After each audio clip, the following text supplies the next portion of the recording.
escuchar el grito de los pobres y el grito de la tierra, porque los pobres y la tierra están gritando, y los temas ecológicos están estrechamente vinculados con los temas de opresión, exclusión, marginación y migración. Sostienen pequeñas piedras y nos dan modo de Hola, hola, ¿cómo están? Hola, hola, Claudia. Hola Claudia, Roberto. Hola. Tenemos un invitado que esperemos que se presente, ¿te parece, Roberto? Que es nuestro Jorge Costadoat, Costadot, ¿cómo se pronuncia? Costa Doar. Costadoat. Ya, cuéntanos, A ver, me ¿qué, presento. qué haces? ¿Dónde vives? Eh, Mira, soy cura jesuita, Mm, pertenezco a la comunidad Enrique Alvear de Peñalolén, una comunidad de base, desde hace 22 años, van a ser 23, y soy teólogo. eh, He hecho clases de teología, de cristología, en Tratado de Trinidad, teología latinoamericana, teología de la liberación. Ahora me estoy metiendo en temas de ecocristianismo y me he dedicado mucho a escribir. Los últimos años a estudiar, leo, creo, escribo y muy contento siempre en mi comunidad de allá, de Enrique Alvear, que es una comunidad maravillosa. qué Ese bueno. soy. Yo, ¿Se te Escribo ve en los medios contento? cuando puedo, columnas, el mostrador. Ya, ya. ¿Se te ve contento, Jorge? Sí, estoy contento. Qué maravilloso. Qué bueno, maravilloso. yo puedo contar de Jorge que nos hemos topado dos veces, o sea, nos hemos visto más veces, pero tenemos dos link a propósito de dos mujeres. La primera fue la hermana Annalise Mays, que era mi profesora de tesis cuando estudié teología. Entonces, la Annalise me contó que Jorge Costador viene llegando, creo del doctorado o algo así. Estaba súper contenta y él va a integrar la comisión que me examinó. Y ahí fue la primera vez que lo vi. Eso me acuerdo el día, fue el 30 de junio del 97.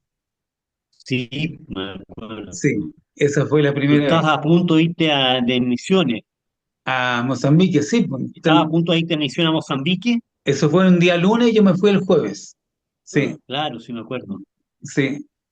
Y la otra vez, la otra conexión con Jorge también a propósito de otra mujer, la hermana Elena Chaín. Claudia, ¿tú la conociste en Peñalolén? La hermana Elena, Sí puede ser. Claudia, No, pues, no sé, no me, ¿no te acordáis? no Ah, me. vivían ahí abajo en la Alborada.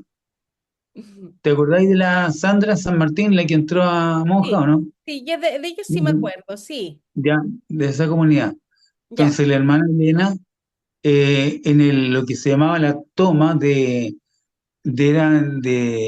¿cómo se llamaba el dueño de los Nasur. terrenos? De Nasur, de Miguel Nasur. Una vez me invitó y me dijo, oye, ¿podíamos hacer una misa ahí? Y yo pensé que tenían alguna casa, no sé. Ya le dije, vea, llegué a la casa y la hermana Elena tomó una mesa, por Mm, aquí vamos. Íbamos con el pato, con otra gente, y nos metimos al campamento. Y era invierno, estaba lleno de barro. Entonces, ¿dónde hacemos la misa? Puede ser aquí, dijo. Puede ser aquí. Y era como el cruce de dos pasajes, o sea, pasajes hechos así Sí, entre la media agua, sí. carpas. Y ahí celebramos la misa que no tenía nombre la comunidad y se empezó la comunidad a, a seguir reuniendo. Pues ella los reunía, nunca, no muchas veces con misa, no, los reunía. Y como un lugar sagrado dentro del campamento. Y eso tiene que haber sido año, no sé, 95 yo creo, Ocho. 95 No, o no, 90. No, porque yo tal fui vez poco después. antes de irme a Mozambique, Ah, sí. correcto. O fue Sí. el mismo 97 seguramente. Pero yo después escuché que Jorge había tomado esa comunidad y le pusieron el nombre de Enrique Alvear, y Jorge sigue hasta ahora con, No, acompañándose. la hermana Elena fue la que propuso el nombre de Enrique Alvear a la comunidad antes que yo llegara. Antes ya. Sí. Pero tú la Y ahí acompañas hasta ahora. había estado de párroco el Galo Sí, y después Tapia, ¿cómo se llama? Fernando. Tapia. Sí, Fernando. sí, sí, sí. Pero Yo ahí llegué nos... el 22, es decir, el 2002. Ya, ya. Ya llevaba su año. Y la hermana Elena después se fue a La Serena. Allá partió, Después, sí. ya tenía 80 años. Sí, 80 años. Bueno, para continuar con el tema de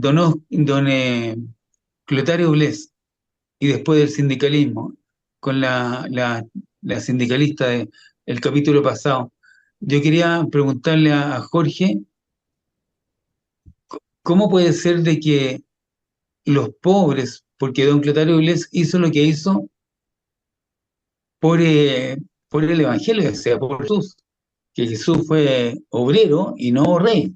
No, cuando decían Cristo Rey, no, él decía, no fue rey, fue un obrero.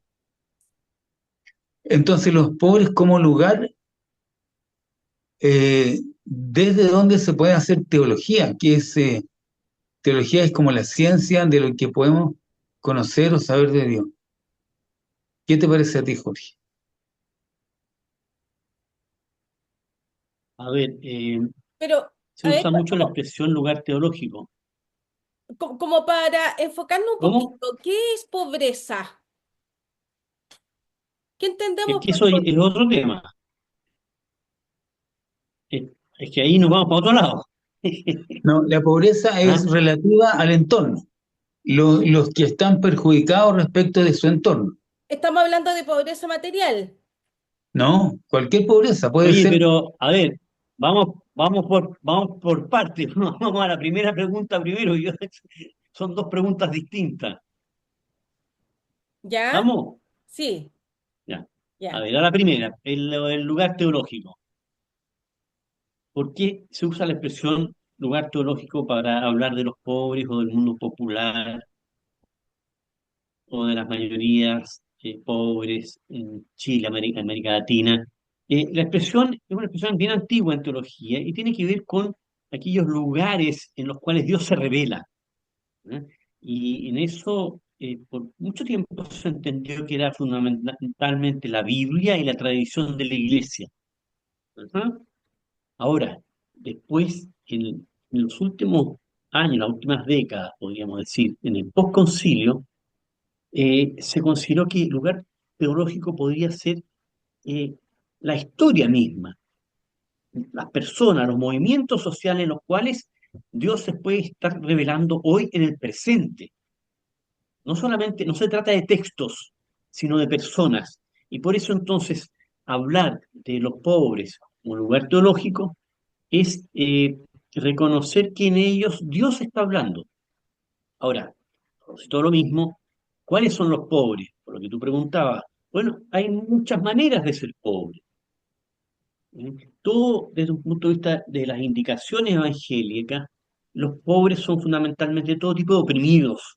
Y en eso, hoy por hoy, hay espacio para muchos pobres. Las mujeres deben ser consideradas pobres en cuanto oprimidas, los pueblos originarios de América Latina. Y últimamente podríamos hablar incluso de la misma tierra.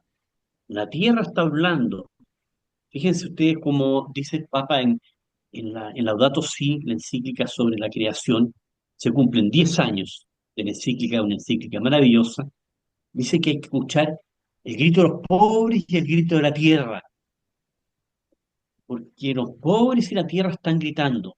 Y en los temas ecológicos están estrechamente vinculados con los temas de opresión, exclusión, marginación y migración, de gente que es pobre por diversas razones y porque además normalmente acumulan pobrezas, falta de trabajo, salarios injustos, enfermedades, falta de casa, como lo estamos viendo actualmente en Chile.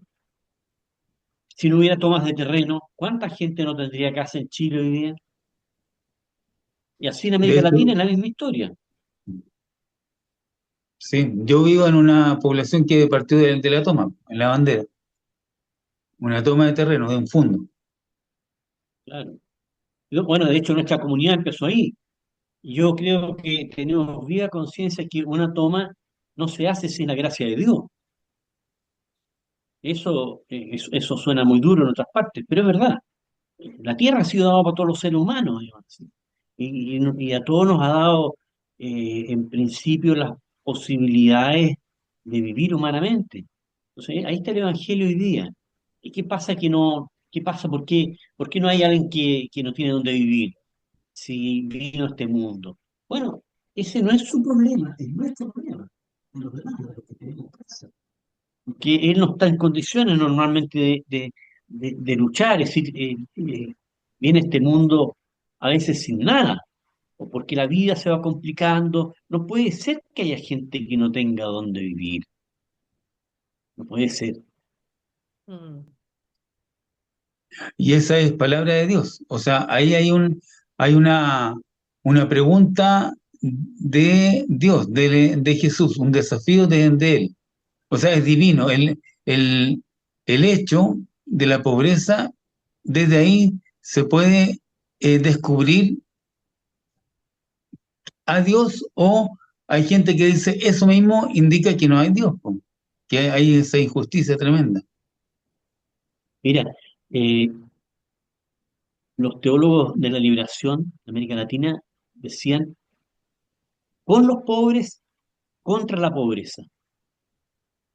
Es una expresión muy feliz para decir que no se trata aquí de eh, identificarse con los pobres, simplemente para estar con ellos, qué sé yo, compartir su... No, hay que luchar contra lo que eh, los empobrece, los denigra, les quita su dignidad humana. ¿Eh? Ahora, ¿qué pasa por otra parte? Si uno ve el Evangelio, eh, ¿a quién se dirige Jesús? Eh, Son los enfermos, son los pobres, son los excluidos, son la gente que está mal en general, los endemoniados. Entonces, si el Evangelio es pronunciado por Jesús a este tipo de personas, nadie más que este tipo de personas conoce en qué consiste el Evangelio. Entonces, si nosotros decimos que ellos son el lugar teológico, bueno, hay que ir a preguntarle a ellos, en primer lugar, en qué consiste Jesús, en qué consiste el reino, y qué se puede decir hoy día de Dios, de Jesús, de la Virgen. Y nosotros que no somos pobres, yo no lo soy, tengo que estar atento a aprender de cómo la gente que es más pobre hace su síntesis entre, entre su vida y el Evangelio. Cómo comprenden la vida, cómo se ve la vida desde ese ángulo. Eso, y cómo lo viven espiritualmente. Eso tendría que ser para la iglesia una fuente. Esos son los lugares teológicos, una fuente de conocimiento de Dios. Y eso los que hemos estado en el mundo popular lo sabemos por muchos años, de toda la vida. Yo debo decir que he aprendido mucho espiritualmente de los católicos ejemplares de las poblaciones. Y muchas cosas las he empezado a vivir yo porque ahí las estoy aprendiendo sobre el Evangelio. Las interiorizo, trato de vivir de esa manera. Eh, claro que no cualquier persona es capaz de dar un testimonio rico de Dios o de Jesús, no cualquiera, pero allí donde hay gente que vive su vida en clave espiritual, en clave cristiana, hay que estar atentos porque ahí es un tesoro que debiera servir no solamente para ellos, sino para todos. Clotario Blest, cuando fue el golpe de Estado, nos contaba Óscar Ortiz, que le dijo Ortiz, ya él iba a misa, ¿no? Era una persona de misa. Ahora, los domingos no vamos a ir a misa, vamos a ir a ver a los presos, a los presos. vamos a ir a la cárcel. Esa va a ser nuestra misa. porque ellos son los que sufren. Y porque ahí está Dios, decía, ahí está, o sea, no está, salió de de la liturgia para nosotros, los días domingos es día de visita, así que vamos a ir para allá. Y empezó a ir y a conseguirse recursos para ayudarlos y todo. Lotario Bles. Entonces, la pregunta era, no solamente un lugar donde está Dios, sino donde habla y desde donde se puede reflexionar eh, la teología, desde ese lugar, en la cárcel, ¿no? Lo que hacía Clotario. Vamos a dejar de ir a a la parroquia, vamos a ir ahora a la cárcel. Pero eso yo lo traduzco como Mira, el yo no, acercamiento a la gente, el bajar hacia la gente, compartir con la gente, socializar. mira, yo son dos cosas distintas. Es que un domingo alguien va, en vez de ir a la misa por ciertas circunstancias, va a la cárcel, es decir, va a ir a donde Jesús iría, digamos así. Pero perder la misa es perder algo central del cristianismo. Eh, si hay que ir a la cárcel, a lo mejor vayan el sábado y el domingo vayan a misa. Por lo menos mi experiencia es que como comunidad cristiana para nosotros la misa es, es muy importante, es central. En la comunidad la gente trabaja durante la semana, no tiene mucho tiempo para mucho más, digamos así. Trabajan, llegan el fin de semana, hay que ir a la feria, hay que cocinar, se te va el tiempo volando. Algunas personas tienen capacidad de hacer algún apostolado, pero para nosotros en la misa compartimos todo, compartimos la vida. No, muchas veces hay el momento en que nos organizamos con temas de solidaridad, porque nuestra comunidad tiene una organización de solidaridad con la población. Durante la pandemia estábamos apoyando 3 ollas comunes, pero todo eso gira en torno a la misa. Para nosotros todo entra y sale a partir de la misa. Y la gente comparte el evangelio, la vida, sus problemas, lo que está pasando en el mundo, eh, todo. Entonces, eh, sí, hay que ir Sí, para otras partes, pero la misa no hay que dejarla. Sí se puede. Ahora, yo, si es que no yo hay cura, estoy igual se puede repitiendo lo de celebrar una... Clotario. Estoy Sí, repitiendo lo está de bien. Clotario. Clotario, eso es lo que le dijo a Oscar y así lo hizo. Y nunca dejó de tener a Jesús como referente, pero tenía bien claro el lugar donde estaba Jesús en ese minuto, que no es este minuto, no es ahora, ¿no? Los presos son siempre presos, pero en ese tiempo el preso tenía el riesgo de no volver a aparecer nunca más.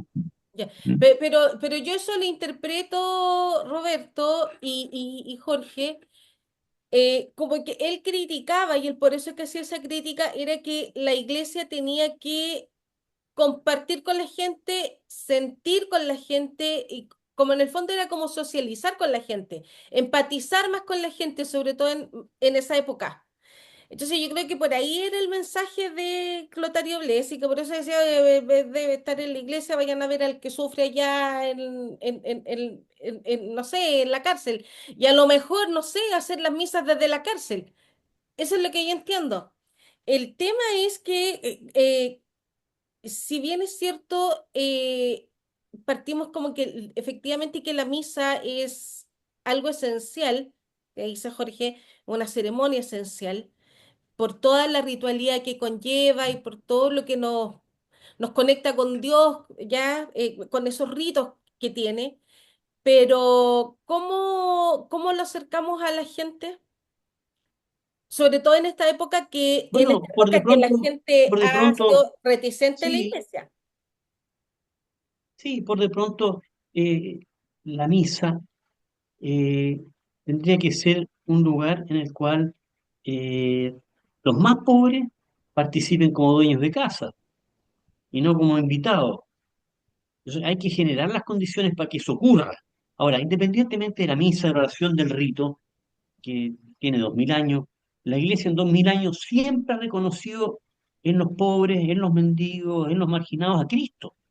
Eso está en el Padre Hurtado, pero está en una tradición antiquísima. Entonces no compiten una cosa contra la otra.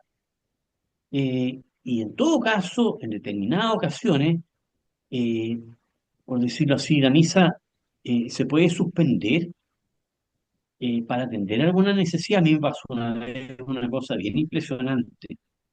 Estábamos celebrando la Eucaristía y entró una señora que no era de la comunidad, era cercana, vecina, pero no participaba. Y dice, mire, irrumpe y dice, mire, padre, me dice, aquí a 3 casas se está muriendo una persona y tiene un sacerdote. Bueno, yo me paré, salí de la capilla y, y fui a darle la unción, a ver a la persona y, y suspendimos la misa. Y le dieron unción de los enfermos y volví a misa y la comunidad estaba rezando mientras tanto. Y seguimos la misa. Esto para decirte que las personas, siempre las personas son fines. La Eucaristía es un fin importantísimo, central en el cristianismo. Pero la persona concreta es Cristo. Entonces hay que combinar las cosas. ¿Cómo surge, Jorge, dentro de la iglesia este punto de vista teológico del pueblo? ¿Por qué surge? ¿Cuándo se plantea la necesidad de que surgen estas teorías del pueblo, la teoría de la liberación, que son, entiendo que son distintas y que hemos hablado ahora? ¿Por Sí, qué? mira, sí. Yo creo que la categoría de pueblo es del siglo XX. No sé mucho, pero entiendo que es del siglo XX y se vincula con los movimientos sociales o populares del siglo XX, por una parte, y por otra parte es un concepto muy antiguo en la iglesia, porque en Israel se concebía a sí mismo como el pueblo de Dios. Dios. Y la iglesia, especialmente en el Concilio Vaticano II, cuando busca alguna categoría para hablar de sí misma, dice pueblo de Dios.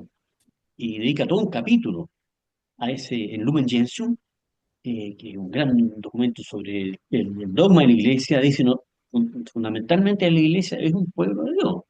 Entonces, eh, y con los movimientos sociales, digamos así, del siglo XX, se fue produciendo una convergencia entre la iglesia y el mundo popular. El tema es antiguo porque remonta al siglo XIX, eh, especialmente a través de Rerum Novarum, una encíclica de León XIII, 1891. Eh, eh, Poco a poco entonces se fue produciendo una convergencia, y especialmente después del Concilio Vaticano II, es cuando surge la teología de la liberación en América Latina. Y lo que tiene de extraordinario, diría yo, es que es una iglesia popular, de los pobres, iglesia de los pobres, que empieza a ser protagónica dentro de lo que es la vida de la iglesia, y no simplemente eh, un mundo al cual el clero simplemente está al servicio de.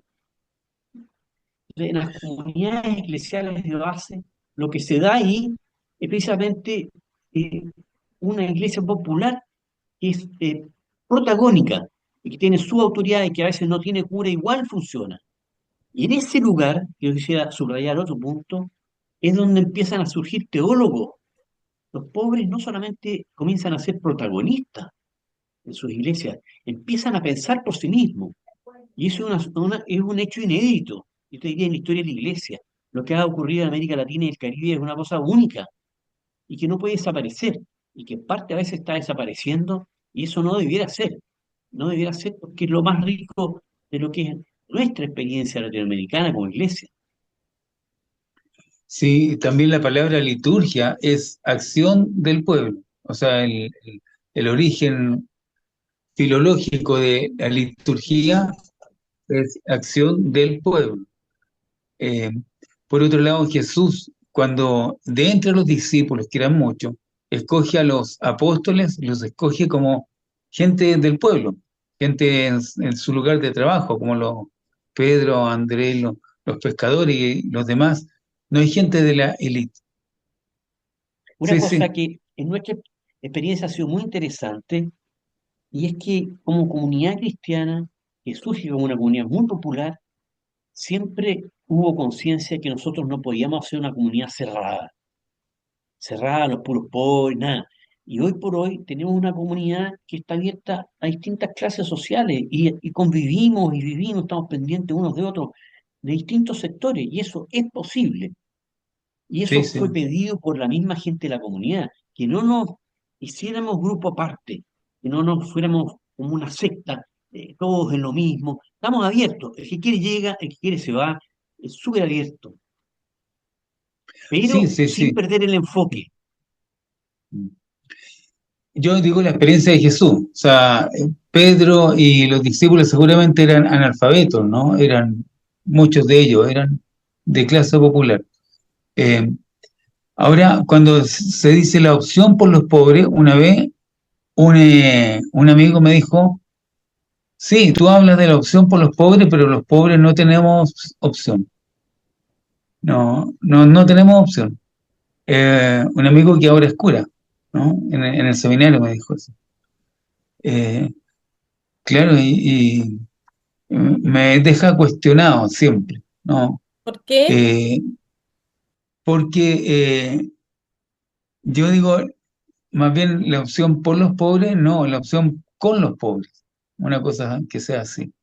Otro amigo cura que vivió desde que lo conocí siempre en poblaciones, vivió en distintas poblaciones. Yo le preguntaba, oye, pero tú sabés pasarlo bien con la gente de la población.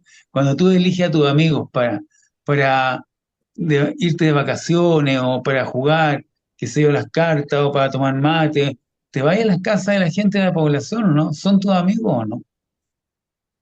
O él vivía ahí solamente, pero sus amigos eran de su, digamos, clase social, que son del barrio alto. Es como lo que le costó tanto hacer a nuestro amigo el Mariano Puga, ¿no? Mariano Puga insistió con él mismo hasta que terminó siendo un gallo que pensaba con la gente de la población, con la gente, ¿no? Aunque su origen, su educación y su formación no eran desde ahí, ¿no? Y yo creo que don Enrique Alvear, sin conocerlo, ¿no? También hizo ese camino de los pobres como lugar de Dios, exactamente, lugar de Dios. Y si quiero encontrarme con Dios, como Clotario Blest también, que tiene antiguo origen, no aristócrata, y él se pone ese overol para decir yo soy un operario, un trabajador. A eso me refería como seguir la línea de Clotario Blest, de que Mm. descubriéramos no solamente para los pobres, sino en medio de los pobres. No es fácil, pero es posible y es necesario, creo. Y yo creo que ¿Qué? no hay que enfocarse mucho, no hay que enfocarse mucho en la identidad del destinatario, hay que enfocarse más, yo diría, en la parábola del reino, en la imagen del reino. Lo importante, al final de cuentas, es que la iglesia sea un lugar donde predominen las actitudes y las acciones de Jesús, independientemente de los orígenes. Eso es secundario. Ahora, evidentemente que desde el punto de vista del Evangelio, hay una prioridad de parte de Jesús, hay una preferencia. Y en última instancia, eh, dice ahí 2 Corintios 8:9, Dios se hizo pobre, la encarnación, Dios se hizo pobre, se identificó con los más pobres para enriquecernos, para liberarnos. Y esa tendencia tendría que mantenerse. Y la misma gente popular te lo dicen, ellos mismos saben que siempre hay alguien más pobre, que Sí, siempre claro. hay alguien que está más sufrido. ¿Ah? Entonces es una cosa, es una dinámica que no termina nunca. Pero esa indicación es muy poderosa porque te dice, mira, aquí por aquí, independientemente de quién sea quién. ¿Mm? Sí. Sí, la pobreza es una cosa totalmente relativa. Cuando hicimos este podcast con gente de Mozambique, lo hicimos con dos, con la Olimpia y después con Moisés. Los dos coincidían, que nosotros decimos que África es muy pobre. Y la Olimpia, bueno, yo mismo le dije, pero ellos no se consideran pobres, ¿no? No, y decían, nosotros no somos pobres, porque lo que tenemos lo compartimos, decía la Olimpia, ¿no? Ah, y Moisés también. Lo que tenemos aquí, lo poco que tenemos, lo compartimos con los vecinos, que tienen lo mismo que nosotros. Entonces no somos pobres. Es súper, súper lindo eso. Eh, Por eso los pobres Ahora, son los que no es bonito, alcanzan es bonito, a, pero sí, pero hay que tener cuidado siempre con idealizar la situación, porque ser pobre es algo tremendo, a veces, es algo terrible. Y eso no se nos puede pasar. Y precisamente estar abiertos a realidades que nos superan es parte de esa opción, parte de la opción el no poder más. Es decir, mira lo que está pasando ya en San Antonio, ¿no? Es una Antonio, situación sí, sí, imposible. claro, Tendríamos que estar alarmados con eso, porque es una claro, situación que nos supera. Eh, claro. Sí, sí, por eso digo de relativo, son los que dentro de la sociedad no les alcanza a compartir. No hay tierra para los de San Antonio, no hay casas para los de San Antonio. Por eso, entonces, ese relativo en cuanto al entorno. Allá en Maringüe, por ejemplo, había un leproso en el mercado, que vivía en el mercado, dormía en el mercado, ahí, pero todo el mundo le daba de comer, y era uno de nosotros, y era Mano Panzi, Panzi es el nombre de él. Él no era leproso, perdón. Eh, Panzi era otro, era un sobreviviente de la guerra que había quedado muy desprotegido, pero era Mano Panzi. Y la Olimpia y la familia de la Olimpia lo acogieron en su casa como uno más. Eh, no queda desprotegido. Al revés de lo de San Antonio, que sí están desprotegidos. O la gente de situación de calle, que a veces en la población no, porque aquí se le atiende a la gente de la calle. Aquí en La Bandera, por lo menos desde hace 21 años, existe el comedor abierto y se atienden, están integrados a la comunidad. En ese sentido, son pobres integrados, ¿no? Son más desprotegidos o más protegidos por la comunidad. Pero en San Antonio no es así, po, y muchas otras comunidades y mucha otra gente eh, no es, está excluida, no se le toma en cuenta, no se le atiende. Esa pobreza es indigna, ¿no? Indigna. Y en ese lugar yo creo que está Dios también muy presente, ¿no? En el Evangelio dice, entra al reino porque estuve en la cárcel y me fuiste a visitar, estuve enfermo y me fuiste a ver, estuve sin ropa y me la diste, sin alimento.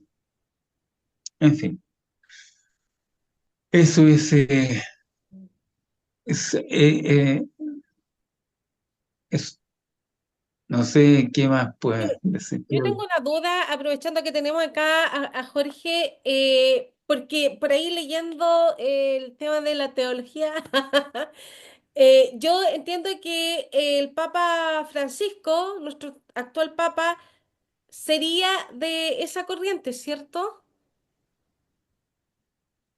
¿Qué pasa? Que dentro de la teología de la liberación hay varias corrientes. Algunos incluyen y otros no a la teología del pueblo, que es una corriente a la cual pertenece el Papa, dentro de la teología de la liberación y otros no, pero coinciden en lo principal y coinciden en lo que hemos estado conversando, en la opción preferencial por los pobres. Me acuerdo cuando el Papa sacó esa frase, ¿cuánto me gustaría una iglesia de los pobres y para los pobres? El sector liberacionista latinoamericano estaba feliz con esa frase y han seguido convergiendo en eso.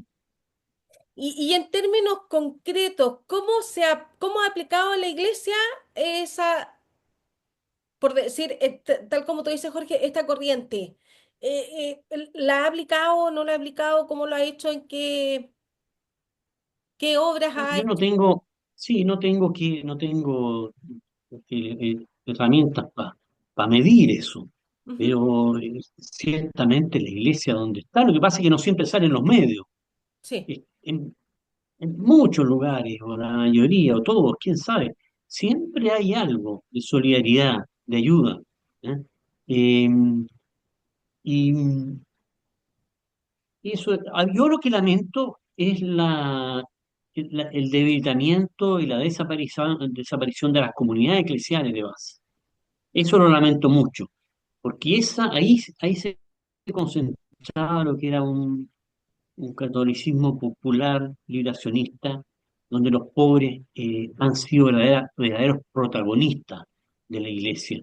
Y eso está muy debilitado. Y eso lo lamento mucho porque yo creo que de las cosas más originales que tiene la iglesia del postconcilio latinoamericano se cumplen 60 años desde entonces. ¿Y por qué entonces es como un retroceso? Es un retroceso. ¿Y por Hay qué? muchas cosas, Ajá. hay muchas cosas, hay muchos factores que uno podría decir que son la causa. Por de pronto estamos en una sociedad más individualista. Sí. Eh, por otra parte, eh, las comunidades, las celebraciones tienen una competencia tremenda. Eh, en la tele, en los medios, fíjate que se han multiplicado las posibilidades de ver una buena película, o escuchar algo, el fútbol, ¿sí? Que le compiten. ¿Sí? Pero yo creo que también ha habido, y esto es grave, es una desatención eclesial de estas comunidades. Hay, hay párrocos que son verdaderos déspotas, que no se- prácticamente se quieren apoderarse como si fuera un botín Mm, de las comunidades. Entonces, no las dejan crecer, no respetan que las comunidades tengan sus autoridades, se organicen. Eso ha sido fatal para las comunidades. Y otros que no se han interesado en que surja algo, siempre están queriendo como que la gente llegue a la parroquia, centralizan todo en la parroquia. ¿Ah? Pero no dejan que las comunidades tengan sus propias organizaciones. Como te digo, hace poco, la gente no tiene tiempo para todo, no se lo puede pasar en su comunidad y también en la parroquia, no puede. Entonces, si Sí, no se fomenta la autonomía de las comunidades, es imposible que se mantengan en el tiempo. buen punto. sí, hay comunidades que sobreviven en las casas, algunas. Y yo me alegro mucho, ya se han desconectado a veces con la estructura de la parroquia, pero eso no deja de ser iglesias. La iglesia no es ni la jerarquía ni la parroquia, la iglesia es el pueblo creyente. Y Exacto. no hay ningún problema. Eh, Ahora la gente tiene menos tiempo para cualquier cosa, para reunirse. Estamos preparando los 45 años de don Oscar Romero, ¿ah? Lo vamos a hacer en la Universidad Diego Portales. Y me decía la Judith Schoensteiner, ¿no? Tú la conoces, ¿no? Jorge, a la Sí, Judith. sí, sí, sí. Estaba hablando con ella ahora por teléfono. Y me decía, mira, si van 10 alumnos, hay que felicitarte. Pues la gente no va, no hay tiempo, porque en el teléfono está todo, este mismo programa, ¿no? Es necesario tener tiempo para verlo, y así películas entretenidas, partidos de fútbol, juegos. eh, pero eso no dejan de ser pueblo y de necesitar espiritualidad. Ah, no, y en ese sentido también son pobres, gente no tiene un lugar de conexión con lo espiritual, con la trascendencia, también es una pobreza ahí. Y, y es bueno estar ahí de parte, no solo nuestra, de parte de todo, acompañarnos, hacer lo que podamos. Tan, Tanta gente que busca, ¿no? Como Jesús dice, están como ovejas sin pastor. Por otro lado, Sí, los pobres son los que no tienen seguridad. Y el Evangelio de hoy día, nomás, ya me puse a predicar el Evangelio de hoy día, dice, el que quiera salvar su vida, la va a perder. Y el que pierda la vida, y con los pobres hay que perder la vida, porque tú te vas a lo inseguro. No es fácil, ¿no? No es fácil. Yo en el comentario hoy día eh, recordaba una poesía de Benedetti que la canta Iyapu, no te salves, no te salves. Y, y cuando San Pablo escribe eso de Dios y su pobre, no, para no salvarse, ¿no? Cuando más se enojó Jesús es cuando Pedro le dijo, no, tienes que salvarte. ¿Cómo se te ocurre que vas a sufrir y a ser condenado y morir? Sálvate. Y ahí Jesús se enoja. Eh, y don Clotario Blest también no se salvaba, ni siquiera de los pobres, que lo echaron de varias partes, Y ¿no? mira, mi experiencia de los años que llevo en la comunidad Enrique Alvear es que hay algo que me llama la atención de que no se insiste en este punto, que es el principal, y es que la gente se quiera. El amor entre las personas tendría que ser absolutamente central en las comunidades de base. Que la gente se conozca, que sepan el nombre y el apellido, que sepan las necesidades unos de otros, que se lleven, que se acompañen, que se llamen, que se vayan a ver al hospital, que se reemplacen, vayan a comprar los remedios. Es decir, tiene que haber amor. Y lo demás, siempre se corre el riesgo de ideologizar el evangelio. El amor tendría que estar al centro de las comunidades. Y el resto funciona todo, funciona solo, se ordena solo.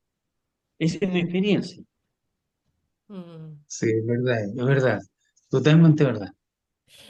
Yo la Es verdad verdad. que también estoy de acuerdo con usted, del amor bueno, teniendo el amor como motor, de ahí surge todo, porque tampoco no vivimos solamente del amor, pero el amor nos permite compartir, ¿cierto?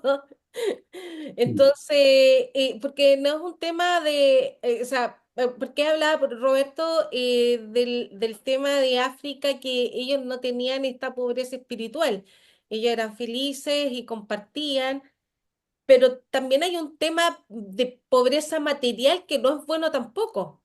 Entonces, siempre encuentro yo que es equilibrar, siempre equilibrar, compartir. Pucha, yo creo que esta conversa, amigos míos, ha sido súper entretenida.